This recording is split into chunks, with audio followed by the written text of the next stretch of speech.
দলে দলে সব কিশোর ছুটছেন বিসিবির দিকে। তীব্র বৃষ্টি যাদের গন্তব্য আটকাতে পারছে না। শারীরিক গঠন বলে দিচ্ছে যারা সবাই ছাত্র।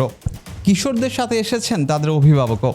ছাত্র জনতার সঙ্গে আছেন তাদের পিতামাতা। জুলাই আগস্টে ছাত্র আন্দোলনের সাথে এই দৃশ্যের কি কোনো মিল আছে? না, বিসিবিতে কোনো আন্দোলনের জন্য একত্রিত হননি তারা।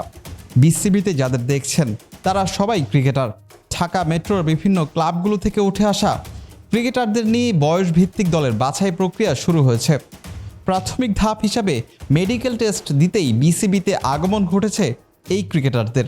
এখানে ঢাকা মেট্রোর আন্ডারে ঢাকা বিসিবির মেট্রোর আন্ডারে আমরা যারা ঢাকা শহরে বিভিন্ন একাডেমিগুলো কোচিং করি, তাদের প্রাথমিক স্টেজে আমাদেরকে এখানে একটা মেডিকেলের সিস্টেম করেছে বাংলাদেশ ক্রিকেট বোর্ড। সেই অনুযায়ী আমরা এজ গ্রুপের ছেলেরা যারা 13, যারা আন্ডার 14, আন্ডার 16, আন্ডার 18 খেলে, তাদেরকে আমরা এইখানে নিয়ে আসি মেডিকেলের জন্য। আজকে সেই প্রাথমিক মেডিকেলের জন্যই আমাদেরকে সময় দিয়েছে। সেই সময় অনুযায়ী আমরা এখানে এসেছি।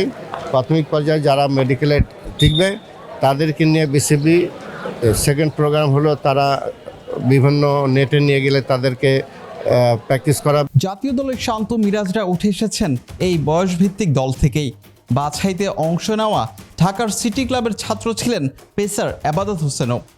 বয়সভিত্তিক দল থেকেই আগামী দিনের মুশফিক, রিয়াদ, সাকিবরা বের হবেন, যারা নেতৃত্ব দিবেন লাল সবুজ পতাকাকে।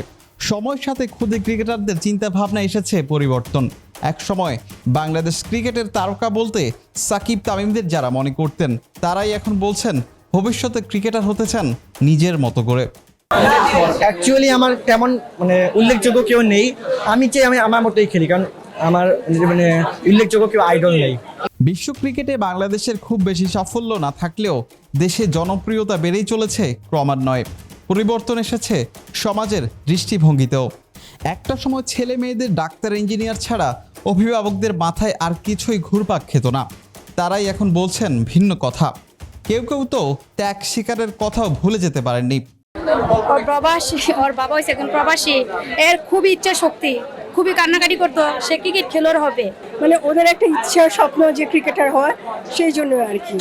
এখন তো শুধু ডাক্তার ইঞ্জিনিয়ার শুধু না, তো ক্রিকেটার যদি ভালো করে ওর ফিউচার, সে কারণে আর কি। ও যখন জন্ম হয়েছে হসপিটালে, তখন হচ্ছে ওর বাবা ব্যাটে লেখে নিয়ে গেছে ওর জন্মদিন। সবাই তো অন্য কিছু গিফট করে, কিন্তু ওর বাবা গিফট করছে ব্যাটে ওর জন্মদিন লেখে, ঠিক আছে।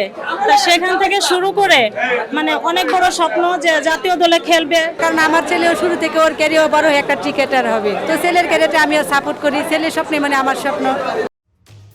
মিরপুর হোম অফ ক্রিকেট থেকে বিলাল হোসেন শিমুল, ভিটি আর্কাইভ।